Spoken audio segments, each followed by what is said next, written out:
अस्सलाम वालेकुम नाज़रीन, आप यूट्यूब चैनल देख रहे हैं। मैं इमरान खान हूं। जो दरियाओं की सूरत है वो मैं आपके सामने रख देता हूं, लेकिन उससे पहले आपको ये बताऊं कि अभी हम थोड़ी देर के बाद यहाँ पे बरतानिया के शहर ब्रेडफोर्ड में एक प्रोग्राम करने के लिए जा रहे हैं। आनम्स रेस्टोरेंट है वहाँ पे, और उधर जो हमारा प्रोग्राम है 5:30 से लेके रात 9 बजे तक जारी रहेगा।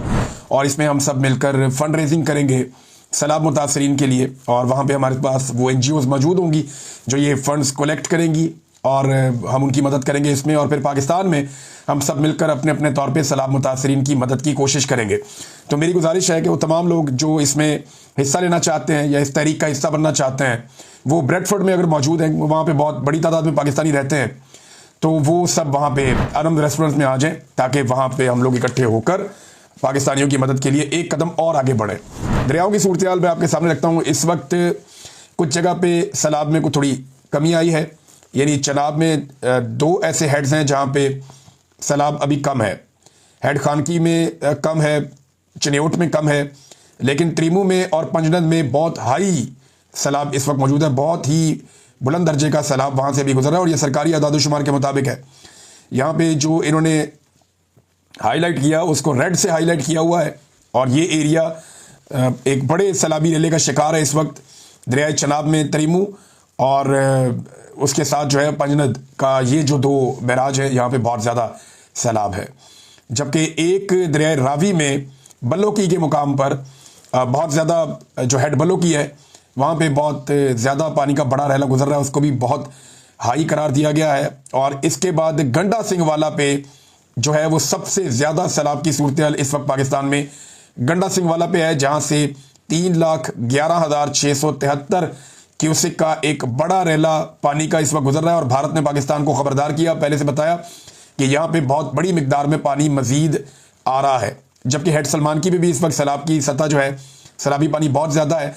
ये पानी आगे जाकर बहुत सारी एरियाज़ को नुकसान कर सकता है। मेरे सामने एक और यहाँ पे डाटा मौजूद है जो ये बता रहा है कि पाकिस्तान में बारिशें होने वाली हैं, जिसमें ख़ास तौर पर जनूब मशरकी सिंध के बाद मकामात पर इंतहाई शदीद बारिशों का इम्कान है, जिसके बायस निचले साहिली इलाकों में शहरी सैलाब का खदशा है। जबकि बारिशों की वजह से कई इलाके ऐसे हैं बलूचिस्तान के भी जहाँ पे नदी नालों में जो है वो शदीद तुग़यानी मुतवक्के है। और अगर ये पानी आता है इस तरफ, जैसे कोहे सलमान पे पिछली मरतबा 2022 में बारिशें हुई और वो पानी सारा पंजाब की जानिब आया, यहाँ से बह के खैबर पख्तूनख्वा और पंजाब की जानिब, तो उससे बहुत तबाही हुई थी। ये वो टाइम है, अल्लाह रब्बुल इज़्ज़त सबको अपने हिफ्ज़ व अमान में रखे, सबको महफूज रखे। ये बहुत मुश्किल वक्त है। ये पानी अगर वक्तन फ़वक्तन गुजरता जाए तो ये निकल जाएगा, लेकिन अगर ये एक साथ आता है तो एक बड़ी मुसीबत पाकिस्तान के गले पड़ जाएगी। अल्लाह ताला पाकिस्तान को और पाकिस्तानियों को महफूज रखे। मुल्तान में जो लोग डूब कर जाँ बहक हुए ये कश्ती उलटने की वजह से, वो पता चला कि वो रेस्क्यू की कश्ती थी। पहले मुझे ऐसा लगा कि शायद रेस्क्यू वाले तो ज़्यादा हिफाजत के साथ लेकर जाते हैं, लेकिन वहाँ रेस्क्यू से ये गलती हुई। उन्होंने जो लोग 4 बच्चे और एक खातून जो कश्ती में मौजूद थी, जो जाँ बहक हो गए, उन्होंने लाइफ जैकेट्स नहीं पहनी हुई थी। सामान की कमी है, देखिए ना, कश्तियाँ कम हैं, सामान कम है। अब रेस्क्यू वाले जो है वो लोगों को जब निकालना होता है तो ज़्यादा लोग भी बैठ जाते हैं। बाज़ औक़ात कश्ती में लोग निकलना चाहते हैं, जाना चाहते हैं, और ये रिस्क ले लेते हैं। रेस्क्यू के अमल में जो सबसे इंपॉर्टेंट और मेन चीज़ होती है वो ये होती है कि आपने रिस्क बिल्कुल नहीं लेना। अपनी जान का रिस्क तो वो लेते हैं, लेकिन उसमें भी वो बड़ी एहतियात करते हैं, हर वक्त एहतियात करते हैं। लेकिन यहाँ इतने सारे लोगों को कश्ती में बिठाकर रेस्क्यू वालों को ही एक हादसा हो जाए, ये बहुत अफसोसनाक है। 1122 के पास ज़िला भर में बच्चों की सिर्फ 24 लाइफ जैकेट्स हैं। ये बहुत छोटे बच्चों की, छोटे साइज़ की होती है। अगर आप बड़े आदमी की जैकेट छोटे बच्चे को पहनाएं तो वो बीच में से निकल जाता है। तो छोटे बच्चों की सिर्फ 24 जैकेट्स हैं, जो बहुत कम है। मेरे ख्याल में सैकड़ों की तादाद में होनी चाहिए, क्योंकि बच्चों को भी एवैक्यूएट करना होता है। नादरीन, जो ये पंजनद पे पानी का एक 6 लाख क्यूसिक के आसपास का जो एक रेला है, इसमें इजाफा हो रहा है लगातार, और मुल्तान से रहीम यार खान तक के जो तमाम इलाके हैं वो इसकी वजह से अब ख़तरे में है। तो मैंने जैसे पहले भी कहा, अल्लाह ताला से दुआ है कि अल्लाह ताला सबको महफूज रखे। जो DC साहब हैं, जिनकी कल मैं बात कर रहा था पिछले वीलॉग में, वो उन्होंने अपनी उंगलियां दिखाई हैं कि उनकी उंगली पे चोट लगी हुई और एक उंगली में कांटा लगा हुआ है। अल्लाह ताला उन्हें सेहत अता फरमाए। फौरी तौर पे उन्हें जो है अपने इलाज का सोचना चाहिए, अपना ख्याल रखना चाहिए। उनकी उंगली पे चोट लग गई, एक उंगली में थोड़ी जलन भी थी, एक उंगली जो है वो थोड़ा सा वहाँ पे कोई कांटा लग गया। देखें, DC साहब को दफ्तर में बैठना चाहिए या फील्ड के अंदर ऐसे आना चाहिए कि वो काम करवाएं। उन्हें जो ट्रेनिंग दी गई है वो मजदूरी की नहीं दी गई। मजदूर बेशुमार अवेलेबल है, जो डीसी साहब के आसपास खड़े हुए होते हैं फारे, तो डीसी साहब ने काम करवाना है, उनकी ट्रेनिंग किसी और काम के लिए है, आपको मजदूर भर्ती नहीं किया गया, आपने मदद करनी है अपने दिमाग से, अपनी तरबियत के मुताबिक। लेकिन डीसी साहब को वीडियोस के शौक में वो बहुत सारे काम कर रहे हैं जिसके लिए उनकी बॉडी शायद ट्रेन नहीं है, और अगर उन्हें ये लगता है कि उनके काम करने से लोगों को हौसला मिलेगा, तो वो इतने मशहूर आदमी तो है नहीं कि उनकी वजह से बाकी लोग काम करें। तो इससे बेहतर है कुछ सेलिब्रिटीज़ को बुला लें, कुछ ऐसे लोगों को बुला लें जो लोगों के साथ मिलकर काम करें या वो दिखाई दें, तो उससे एक इम्पैक्ट बनता है ना। आप खिलाड़ियों को बुला सकते हैं, आप फनकारों को बुला सकते हैं, आप सियासतदानों को बुला सकते हैं, आप हीरोज़ को बुला सकते हैं कि जी आप आएँ और आकर आप ये काम करें, तो उससे लोगों को जो है काम करने का जज्बा मिलता है। तो डीसी साहब उंगली कटा के खुदा ना खास्ता शहीद हो रहे हैं, अल्लाह ताला उनको सेहत अता फरमाए। नाज़रीन, गुजरात शहर से अभी तक पानी नहीं निकाला जा सका। जो अभी इतलात आ रही हैं गुजरात से, वो ये है कि गुजरात शहर में जो पानी जमा हो गया, आज 5वां दिन है, और वो पानी निकालने में सूबाई हुकूमत या वहाँ का जो ज़िले इंतज़ामिया है वो नाकाम है। आज भी जो सुबह या दोपहर को विजुअल्स आए, उन्हें मैंने देखा, वहाँ पे गुजरात से पानी नहीं निकला। बहुत सारे लोगों ने मैसेजेस किए, पैगामात भेजे, उन्होंने कहा जी ये सूरत हाल हमने कभी भी नहीं देखी थी, इतनी बैड गवर्नेंस तो हमें अंदाज़ा ही नहीं था कि कभी होगी, या इस लेवल पे गुजरात कभी डूब जाएगा। फिर ये कहते हैं कि जी बारिश बहुत ज़्यादा होगी, बारिशें तो हमेशा से होती चली आई है, सियालकोट का रीजन है, ऊपर गुजरात है, यहाँ बारिशें होती है, और ये सैलाबी पानी भी नहीं है। बारिशों से अगर शहर डूब जाए तो ये हुक्मरानों के लिए सोचने की बात है कि उनकी तवज्जो कहाँ है, और तवज्जो तो उनकी किसी और तरफ है। देखिए, चीनी माफिया दोबारा से दिहाड़ी लगाने जा रहा है। मोहम्मद जुबैर साहब ने भी इसका तस्करा किया कि इससे पहले आपको पता है ना, चीनी 200 रुपये किलो से ऊपर चली गई थी। जब ये 200 रुपये किलो से ऊपर गई थी तो बड़ा रोला पड़ गया था पाकिस्तान में। पहले खामोशी से बेचते रहे। जब सोशल मीडिया ने शोर मचाया, क्योंकि मीडिया तो इस पर बात ही नहीं करता, जब सोशल मीडिया ने इसके ऊपर शोर मचाया तो फिर हुकूमत ने उसके ऊपर थोड़ा कंट्रोल किया और वापस कीमतों को नॉर्मल पे लाने की कोशिश की। अब नॉर्मल भी जो है वो 150 से ऊपर ही है, यानी नॉर्मल भी जो होती है वो 250 के आसपास होती है। अब ये इसके अंदर जो एक रिपोर्ट आई थी, वो रिपोर्ट ये बता रही थी कि इन कीमतों को बढ़ाने से जो चीनी का माफिया है, उन्होंने खामोशी से 300 अरब कमाया था। ये वही माफिया जिन्होंने चीनी एक्सपोर्ट करके भी पैसा कमाया, इंपोर्ट करके भी पैसा कमाया, चीनी को स्टोर करके भी पैसा कमाया, और ये खामोशी के साथ 200 रुपये वाला चूना कौम को लगा दिया। अब एक दफा फिर माफिया बड़े आराम से खामोशी के साथ चीनी को फिर 200 रुपये तक पहुंचा रहा है। हुकूमत अभी चुप है। हम पहले से खबरदार कर रहे हैं, गुज़िश्ता चंद दिनों से चीनी की कीमत फिर से ऊपर जा रही है आहिस्ता आहिस्ता। जैसे ही इन्हें पता चला कि गन्ने की फसल तबाह हुई है, इन्होंने चीनी की कीमत बढ़ाना शुरू कर दी है, और जो बाहर से चीनी आनी है उसके आने का वक्त भी अभी बाकी है, लिहाजा ये चीनी की कीमत लगातार बढ़ा रहे हैं। और पाकिस्तानियों के साथ ये हुआ जब से इमरान खान साहब की हुकूमत गिरी है, उस दिन से लेकर अब तक, क्योंकि देखें सब लोग ये दावा करते हैं कि मईशत में इन्होंने कमाल कर दिया, मईशत में ये कर दिया, मईशत में वो कर दिया। तो एक सादा फिगर मैं आपको देता हूँ, और ये साइंटिफिक फिगर है, ये आपको बड़े आराम से बता देगा कि पाकिस्तानियों के साथ हुआ क्या है। जब से इमरान खान साहब की हुकूमत गिरी है, उस वक्त से लेकर अब तक, आज के दिन तक, हर पाकिस्तानी की जो कुव्वत खरीद है, चीज़ें खरीदने की जो कुव्वत है, वो 58% कम हो गई है। यानी 5,000 के अंदर पहले जो चीज़ें आप खरीदते थे, वो अब आपको उससे महंगी खरीदनी पड़ती हैं। या आप ये कह लें, जो चीज़ें पहले आप 2800 रुपये में ले आते थे अपने घर में, वो चीज़ें अब आप अपने घर लेकर आते हैं तो आपको 5,000 रुपये का नोट देना पड़ता है। इतना फ़र्क हो गया। तो कुव्वत खरीद पाकिस्तानियों की कम हो गई, वैल्यू कम हो गई, चीज़ें महंगी हो गई। और इसमें कौन सा कोई रॉकेट साइंस है? देखिए ख्वाजा आसिफ साहब क्या कह रहे हैं, ज़रा आप ये देखें ना। ख्वाजा आसिफ साहब दिन रात तारीफ़ करते हैं उस हाइब्रिड सिस्टम की जिससे पाकिस्तानी उकता गए हैं। ये जनाब ये कौन सा सिस्टम है? ये देखें ना, ख्वाजा साहब कहते हैं कि जिस निज़ाम को मैं हाइब्रिड निज़ाम कहता हूँ, इस निज़ाम ने कमाल कर दिया है। शहबाज शरीफ और फील्ड मार्शल की क़यादत में हमने कई संगे मील अबूर किए, हमने मईशत के नुक्ता नज़र से कई नामुमकिन चीज़ें करके दिखाई हैं। फ़ौज सरहदों की हिफाजत के साथ साथ बाकी मुल्क की भी आबियारी कर रही है और हमें माशी बहरान से बाहर निकाल कर ले आई है। अच्छा, ये ख्वाजा आसिफ साहब ने क्यों कहा, इस पर गौर करें। क्या पाकिस्तान में कोई एक चीज़ सस्ती हुई? नहीं हुई। क्या पाकिस्तान के अंदर मईशत बेहतर हुई? नहीं हुई। कोई आदादोशुमार में ये मानने को तैयार नहीं है। क्या पाकिस्तान में माफिया ने 2 नंबरी करना बंद कर दी? आटे के ऊपर जो किया अभी इस हुकूमत ने, जिस तरह आटा महंगा होता चला जा रहा है लगातार, और आने वाले दिनों में मजीद महंगा होगा। गंदम का एक बहरान पाकिस्तान में इन्होंने खड़ा कर दिया अपनी बैड गवर्नेंस से। इन सारी चीज़ों को अगर आप इकट्ठा करके देखें तो कौन सी कामयाबी है? कोई भी नहीं। क्या पाकिस्तान में बाहर से कोई सरमायाकारी आ रही है? नहीं आ रही। यानी टोटल जो सरमायाकारी पाकिस्तानियों को गिना दी गई थी वो 100 अरब डॉलर से ज़्यादा की गिनवाई गई थी, और अभी तक पाकिस्तान में जो सरमायाकारी आई है वो 1 अरब डॉलर भी नहीं है। यानी आप अंदाज़ा करें कि जितनी इन्होंने गिनवाई उसका 1% भी पाकिस्तान में नहीं ला पाए। ज़ीरो सरमायाकारी है। पाकिस्तानी पाकिस्तान छोड़ छोड़ के बाहर जा रहे हैं। माशी कामयाबी कौन सी है? SIFC के बारे में कहा गया कि बड़ी कामयाबियां होंगी, कौन सी कामयाबी है? कोई कामयाबी नहीं है। आपकी एक्सपोर्ट्स जो है वो मुतासिर हो गई, कोई कामयाबी नहीं है। आपकी जो कॉस्ट ऑफ प्रोडक्शन है पाकिस्तान में बढ़ गई है, कोई कामयाबी नहीं है। तो जब आप कामयाब नहीं हो रहे तो ख्वाजा आसिफ साहब कामयाब किस बात को कह रहे हैं? वो झूठ नहीं बोल रहे। देखिए मैं आपको बताता हूं, अगर फौज या मिलिट्री एस्टेब्लिशमेंट ये अगर पूरी तरह से साथ ना देती इस हुकूमत का, तो ये हुकूमत अवाम पर कभी इतना बोझ ना डाल सकती। इन्होंने ये जो कहा ना कि हम डिफॉल्ट से बच गए, तो उससे बचने के लिए इन्होंने सारा का सारा बोझ आम आदमी पे शिफ्ट कर दिया। पेट्रोल 150 से उठा के 250 पे पहुंचा दिया। आटा महंगा, घी महंगा, दालें महंगी, चावल महंगे। तमाम सब्सिडीज और सहूलियात जो पाकिस्तानियों को दी जाती थी उनमें से मैक्सिमम या लगभग सारी इन्होंने ख़त्म कर दी। बिजली इन्होंने महंगी कर दी, गैस इन्होंने महंगी कर दी, टैक्सेस इन्होंने बढ़ा दिए। आप मोटरवे पे गाड़ी लेकर जाए आपको ज़्यादा टैक्स देना पड़ता है, डबल। हर चीज़ के अंदर इन्होंने अवाम को नचोड़ना शुरू कर दिया।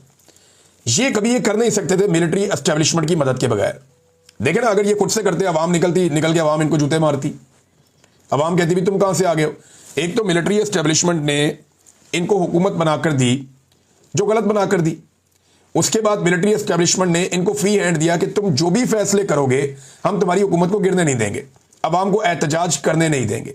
दबाव डालो जितना डालना है अवाम के ऊपर, इस बात की फिक्र मत करो कि लोग तुम्हें बुरा कहेंगे या लोग तुम्हें वोट नहीं डालेंगे। तुम्हें इक्तदार के लिए वोट की जरूरत नहीं है। ये गारंटी मिलिट्री एस्टेब्लिशमेंट ने दी। उसके बाद इन्होंने अवाम का खून नचोड़ के अपनी मईशत को ठीक कर लिया। यानी क्या वजीर आजम हाउस के अखराजात कम हुए? नहीं, बढ़ गए। ऐवान सदर के अखराजात कम हुए? नहीं, बढ़ गए। अभी सेनेटर्स के लॉजेस बन रहे हैं, इनके अपने खर्चे कम हुए? नहीं, बढ़ गए। इनके जो बैरून मुल्क दौरे ये करते हैं उनके ऊपर अखराजात कम हुए या बढ़े? बढ़ गए। बल्कि अब तो इनके ऊपर इनको वजीर आला को भी वजीर आजम वाला प्रोटोकॉल देना पड़ता है। यह हैरानगी की बात नहीं है, यही हो रहा है। तो एक्चुअली इन्होंने जो कामयाबी हासिल की है वो अपने लिए हासिल की है, अवाम के लिए इन्होंने मईशत को ठीक नहीं किया। हाँ, मिलिट्री एस्टेब्लिशमेंट ने इनको यह फायदा दिया कि तुम जो मर्जी करो, अवामी रद्देमल हम आने नहीं देंगे। अवाम के खिलाफ जितना मर्जी तुम गंदे फैसले करो, जितना मर्जी बोझ पाकिस्तान की अवाम पे डालो, हम अपोजिशन को कुचल के रखेंगे और अवाम को दबा कर रखेंगे। लेकिन जिस दिन अवाम खड़ी होगी उस दिन क्या करेंगे? उस दिन मेरे ख्याल में एस्टेब्लिशमेंट सारा कुछ इन्हीं पे डाल देगी।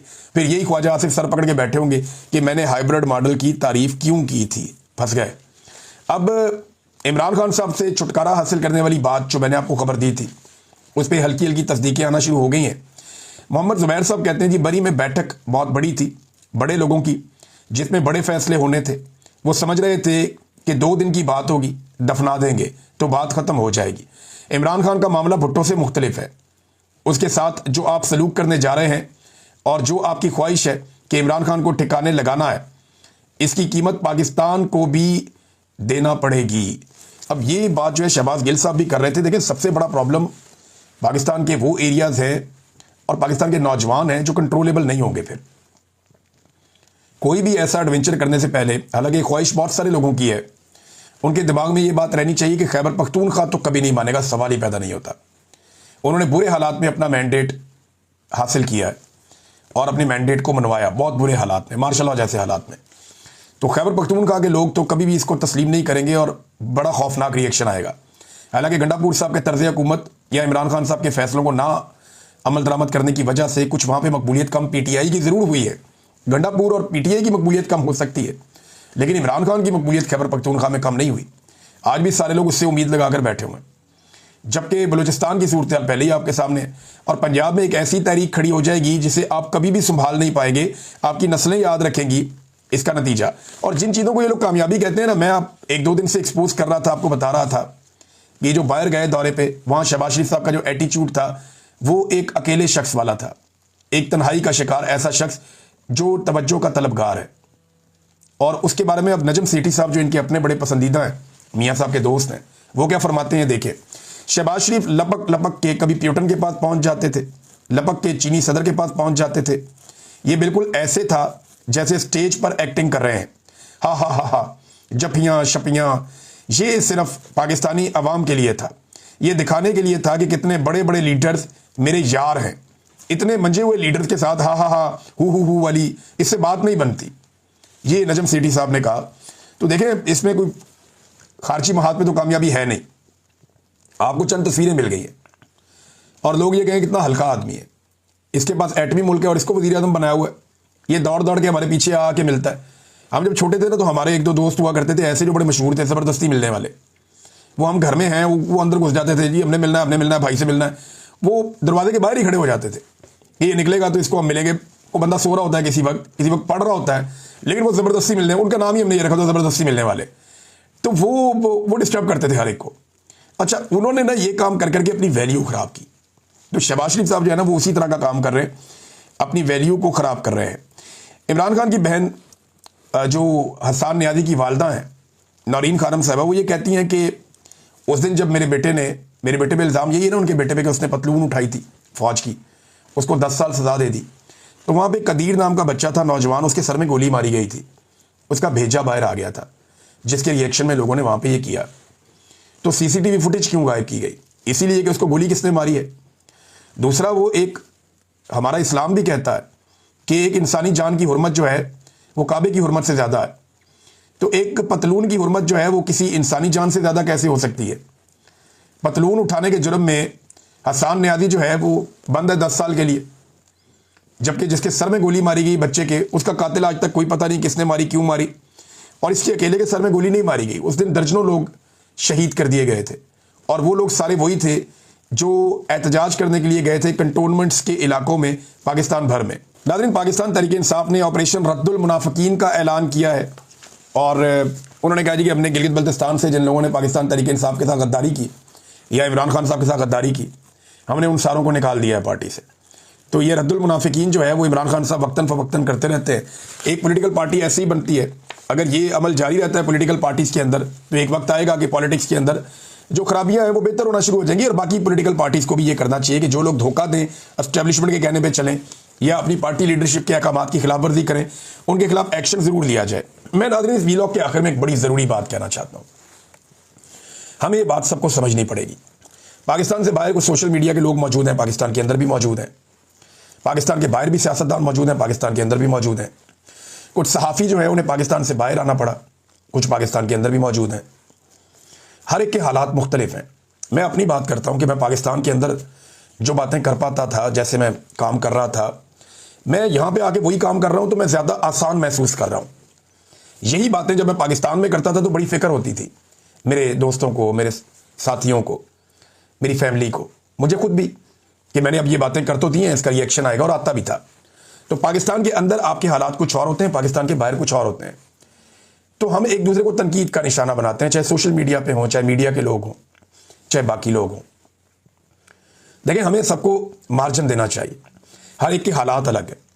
किसी के घर के हालात बाज़ औक़ात ऐसे होते हैं कि वो नहीं किसी जगह पे आ पाता या बात कर पाता, किसी की अपनी कोई और मजबूरी होती है, कोई बीमार भी होता है बाज़ औक़ात, कोई परेशान भी होता है बाज़ औक़ात। लेकिन हर एक को टैग कर देना कि ये भी गद्दार है, वो भी गद्दार है, वो भी गद्दार है, ये नामुनासिब है। हाँ, जो लोग कंप्रोमाइज़ करते हैं, जो एक उल्टी पॉलिसी चलना शुरू कर देते हैं, उनके बारे में आप अपनी राय दे सकते हैं। मिसाल के तौर पे कोई एक आदमी उठता है, चले पीटीआई की एग्जांपल ले लें, एक आदमी उठता है और इमरान खान के नज़रिए के खिलाफ हो जाता है, उसको आप कह सकते हैं कंप्रोमाइज़ है, गलत कर रहा है। लेकिन एक आदमी अगर चंद दिन तक आपको दिखाई नहीं दे रहा या चंद दिन तक वो खामोश है, तो हो सकता है इसके पीछे उसकी बहुत बड़ी मजबूरी हो, और उसकी मजबूरी का मजाक उड़ाना या उसे उसके ऊपर गंदा करना या गद्दार कहना, ये नामुनासिब है। तो हम सबको ये सोचना चाहिए कि ये लड़ाई बहुत लंबी है, ये अभी ख़त्म होने वाली नहीं है। हो सकता है ये चंद साल और चले, हो सकता है चंद दहाइयों तक चले। तो ये इतने ज़्यादा लोग तो हैं नहीं जिन्होंने इसको लड़ना है।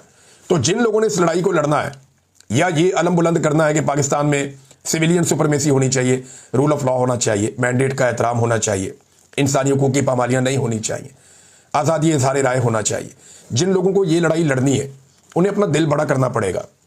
ख़ास तौर पे उन लोगों के लिए जो इस लड़ाई में पॉजिटिव रोल प्ले करते हैं। देखें, ये ऐसा भी होता है ना कि एक आदमी ने लड़ाई लड़ी लंबी, थोड़ा पॉज भी लेता है बंदा। सारे इमरान खान नहीं होते कि वो लड़ते ही चले जाए, लड़ते ही चले जाए, लड़ते ही चले जाए। अगर ये सारे इमरान खान होते तो फिर मसला ही क्या था? फिर तो कोई मसला ही नहीं था। सब इमरान खान नहीं हो सकते। तो जो पाकिस्तान से बाहर बैठे हुए लोग हैं उन्हें भी समझने की ज़रूरत है, जो पाकिस्तान के अंदर बैठे हुए लोग हैं उन्हें भी समझने की ज़रूरत है।